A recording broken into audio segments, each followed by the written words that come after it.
If you enjoy what I do or would like to see my content improve, please consider donating at patreon.com, subscribestar.com, or a one-time PayPal donation.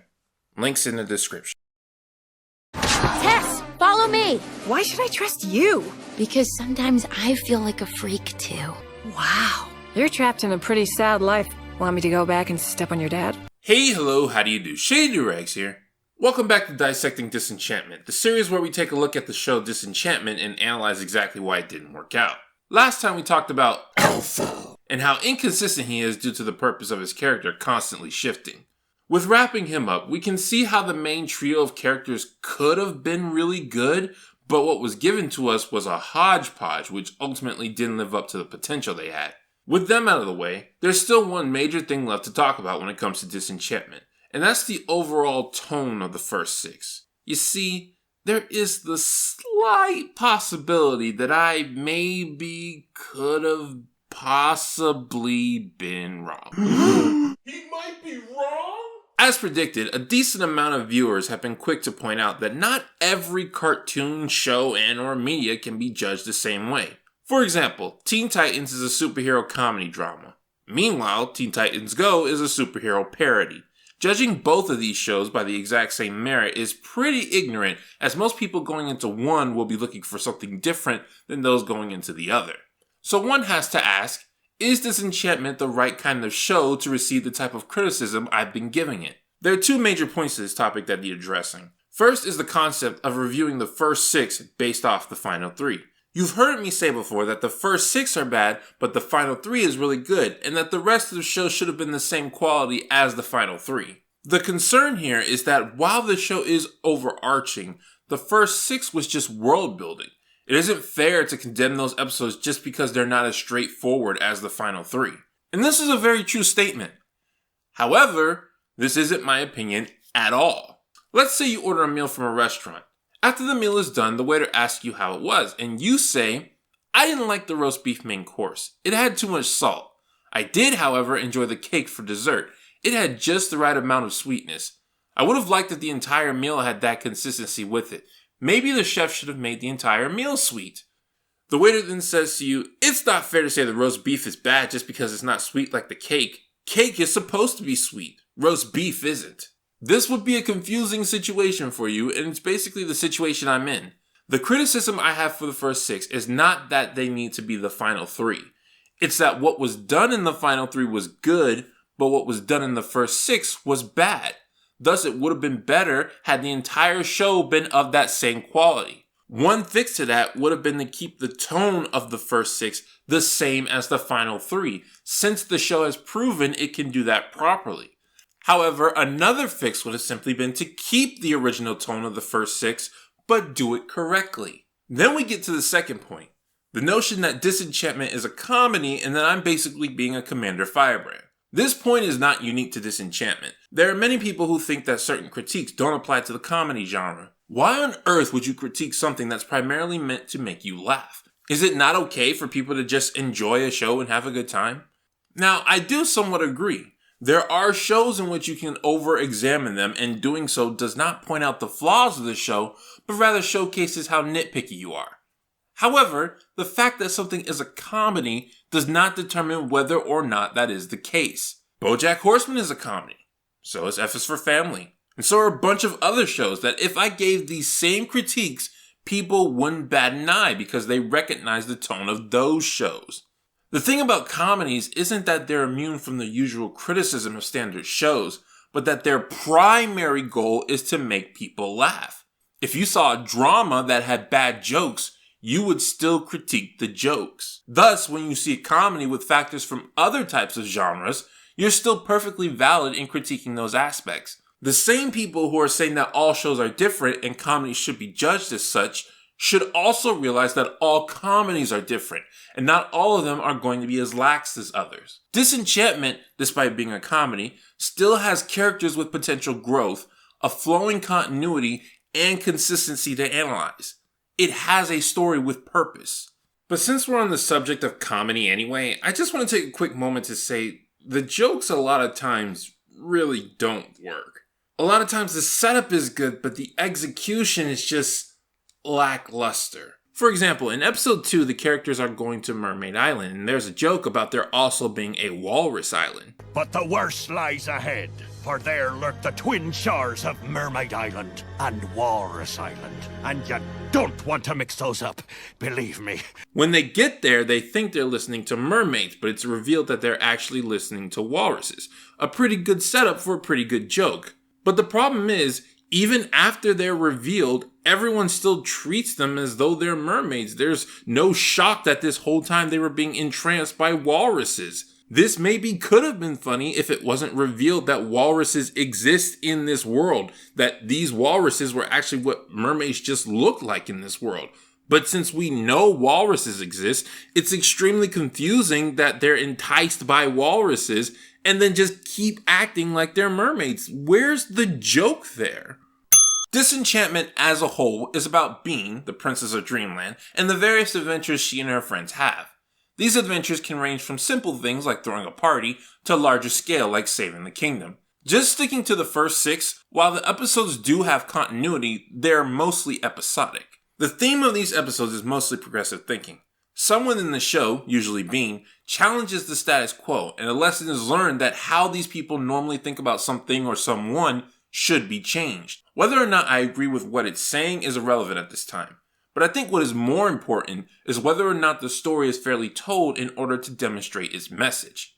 And I'm just going to come out and say, the first 6 cheat in order to get their points across. Episodes 1 and 2 are about Bean trying to escape out of an arranged marriage. It ends with King Zog changing his mind about the marriage when Prince Merkimer turns into a pig because marrying something like that would be bad for his daughter. But I know one thing, and I know it real good. I know it really, really intensely, and that's...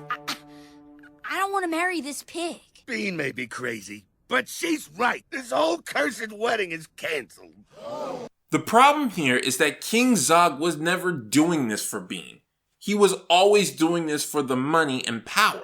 Look at this cake. It's not even about me. It's about the stupid alliance. Before today, we had neither riches nor magic. Then today, for one blessed second, we almost had both. Sure, none of us watching would let our daughters marry a pig, but given what we've seen from Zog's character up until that point, changing his mind because of this doesn't make sense. Bean marrying a pig would still get his kingdom the money and power it needed. And let's not forget that in order to get here, Elfo had to act out of character and poison Merkimer in the first place. Mind if I have a little sip of you juice? Hold up, buddy. That's not elf's blood. That's pig's blood. Help yourself! Do it! Do it! Do it! And this is how it is for almost every episode of the first 6. In order for the characters, and sometimes the audience, to learn the lessons the show wants, the story has to take a back seat. Episode 3. Bean defeats a priest to save her friend, even though said friend is a demon who has done nothing but get her in trouble and declared to make her life horrible. We can't let him destroy Lucy! So typical of my family to get rid of my friends like this. I'm sure one day you'll wake up with them trying to smother you. Episode 5. Bean learns her perception to see innocence in others is of value to society. As rewarding as it is to kill people, nothing feels better than sparing the life of one innocent person. Even though she didn't see innocence in the witch, she was just too squeamish to kill her. In fact, she was blaming the witch when she didn't even know what was going on. Everyone will understand why you went crazy after the witch imprisoned you for so many years. Oh, we were crazy long before we met the witch. We ain't our parents. And then the witch kidnapped you? Nein, she adopted us and gave us candy. And then there's episode 6. Episode 6 is the worst example out of all of them. So much so that it deserves its own detailed review, which we will talk about next time. This has been Shady Doorags. So long. Farewell. You know what? No, I've been sitting on this for 8 months. We're going to talk about episode 6 now. Episode 6 is one of the biggest insults to anyone who is watching this show, whether you were liking what was happening or not, because it changes up the 3 C's just to teach its lesson. The basic plot of the episode is that Bean is given the role of ambassador between Dreamland and Dankmeyer. As the episode starts, it seems like a pretty standard one. Until you get to this part. What do you want from me? I'd like to have a role to play. In your life, in the kingdom. I'm tired of feeling useless. What? First of all, Bean, you are useless. You literally had one job, which was to sit and accept gifts, and you couldn't even do that. We'll give it to Bean. She doesn't care at all about her appearance. Bean, thank this nice creep so we'll move along. Where'd she go? She said if I told you, she'd hurt Mr. Bear. What? Second, where in the wig is this coming from? Bean has spent the entire show thus far not wanting any responsibility. Meanwhile, Zog has spent the entire time trying to force her to own up to her responsibility. You're a pampered, irresponsible layabout. Whatever. I'll be in the spa room getting a hot emerald massage. App. No, you don't, smart guy. You're a good-for-nothing, and you're good at nothing. And you ain't coming back till you appreciate all the money I poured into yelling at you. This makes absolutely no sense with what was previously established. It's almost as if they wanted to give Bean an excuse to have this mentality and just decided to pin it all on Zog.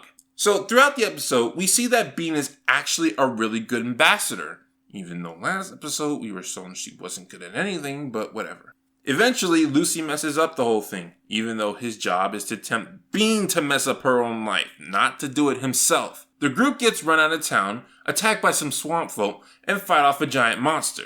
And what's the takeaway from this? That was some great diplomacy back there. You talked to those hillbillies like you were from the next swamp over. Hey, no language barrier, nothing. What? This was the language she used. Don't be rude, Dad. Let's respect the customs of our colorful hosts. May I propose a toast? Granted, it's better than what the king was using, but like she was from the next swamp over? Really sounds over-exaggerated just to make Bean's character look better than it is. But the final nail on the head is this part right here. Like I always say, I'm proud of you, Bean.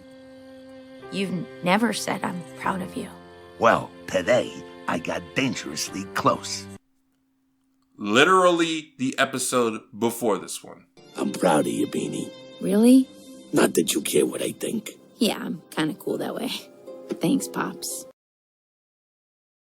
Did the writers just not pay attention when they were writing episode 6? Was episode 6 supposed to come before episode 5? Because that would honestly fix a lot of its problems. The 3 C's are completely forgotten, and they're all done to make Bean both look like the victim as well as the hero. But episode 6 is just the most extreme example. Most of the first 6, shoot, even episode 7, are presented to make persecution of Bean look wrong and to make her actions look right.